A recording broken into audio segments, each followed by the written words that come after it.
This is Optimal Relationships Daily. 4 Key Issues for New Parents and How to Solve Them by April Eldemire of Gottman.com.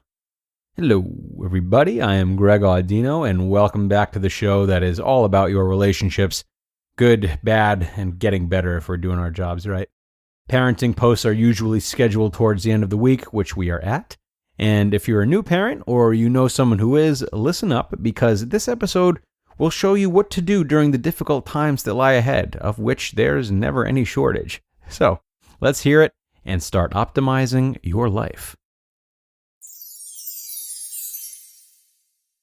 4 Key Issues for New Parents and How to Solve Them by April Eldemire of Gottman.com. We all know that having a new baby presents unique challenges, and research shows that couples are more likely to feel dissatisfied with their relationship after a child is born. As much as expecting parents plan and prepare, there is still so much to learn about raising a child while keeping their relationship with their partner intact. In fact, according to research by the Gottman Institute, 67% of couples had become very unhappy with each other during the first 3 years of their baby's life. Only 33% remained content. As with any life transition, challenges are inevitable. It's natural to disagree with your partner on issues around parenting, finances, household chores, and marital expectations.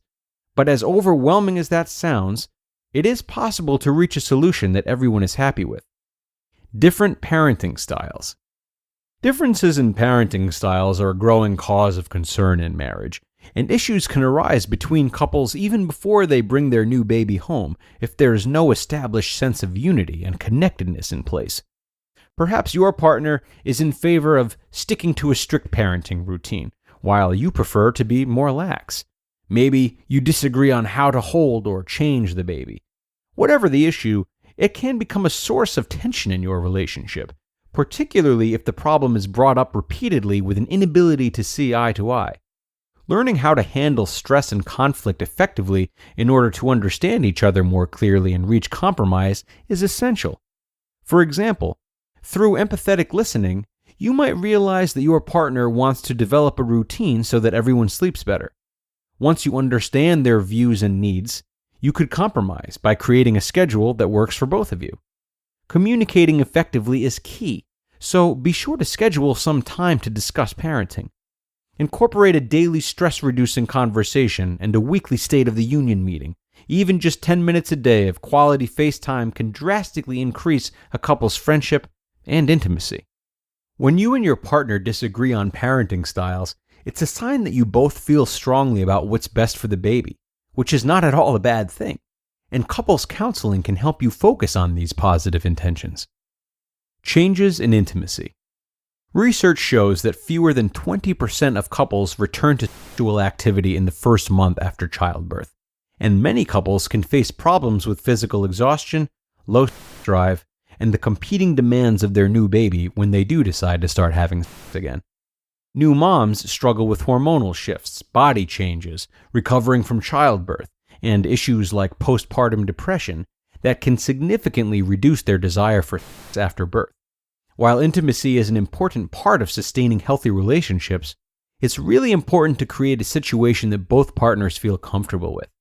Start by discussing your expectations for physical touch, affection, and openly and honestly, with the understanding that you might both be coming from very different places, eagerly trying to bridge the gap. Practice a judgment-free zone without becoming defensive, and try not to take denied requests for sex and intimacy personally. Determine how best to say yes and how best to say no, so that you both feel understood and respected. Your partner trusts you enough to be vulnerable and wants a positive life, and it is a crucial time to respect that trust and vulnerability. And if you feel that you or your partner might take sexual rejection personally, talk about ways to indicate that you're not feeling up to it, that you both understand, and that won't be hurtful to either of you. Fair distribution of chores. It's easy for chores to pile up after a baby is born, and finding the right balance can be tricky, especially after both partners have life demands to deal with, like returning to work, running errands, trying to exercise, seeing family members, especially those who haven't yet met the baby, trying to find a few moments of personal downtime, and of course, taking care of the new baby. To help with the increased workload of caring for a child on top of everyday chores, a weekly planning discussion between you and your partner is imperative to coordinate schedules, share co-parenting duties, and keep the house clean and tidy for the baby. During this discussion, you might decide that if your partner cooks dinner, you'll do the dishes. Or if you complete a job you really despise, like emptying the diaper bin, your partner will do it next time, and you'll take turns. Arguing about chores might seem minor, but disagreements can quickly escalate to become major sticking points, so it's best to tend to them on a weekly basis. Voicing your concerns and complaints early on in a respectful, non-blaming way will keep negativity at bay and will allow you to effectively resolve your issues together. Financial disagreements. Most people know that raising a child is expensive. According to a report from the USDA, it will cost a middle-income family $233,610 to raise a child born in 2015 through to the age of 17. That's some serious money, and the spending starts the moment you find out that you're pregnant.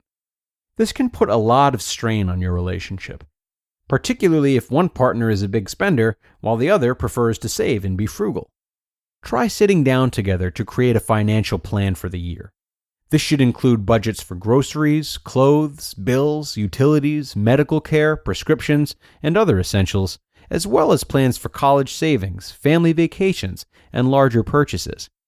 Try to check in and discuss your finances at the same time each month in order to stay on top of things and make adjustments as needed. Financial planning is a skill that will serve you well for the rest of your relationship.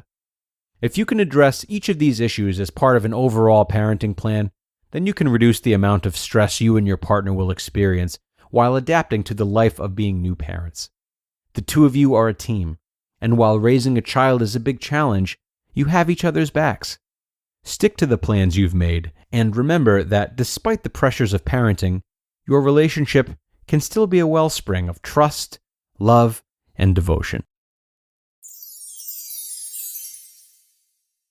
You just listened to the post titled 4 Key Issues for New Parents and How to Solve Them by April Eldemire of Gottman.com. Yes, there was a lot of talk about planning and discussing things that usually happen organically, but things have to change when a child comes into a couple's life to some degree. If some spontaneity needs to be sacrificed for the better relationship between you and your child and you and your partner, you've got to roll with the punches and change with the times, which I think April has definitely shed some light on how to do it gracefully. So, thank you so much for that, April. And with that, we will wrap up today's episode. Thank you so much for listening, and I will see you again tomorrow where your optimal life awaits.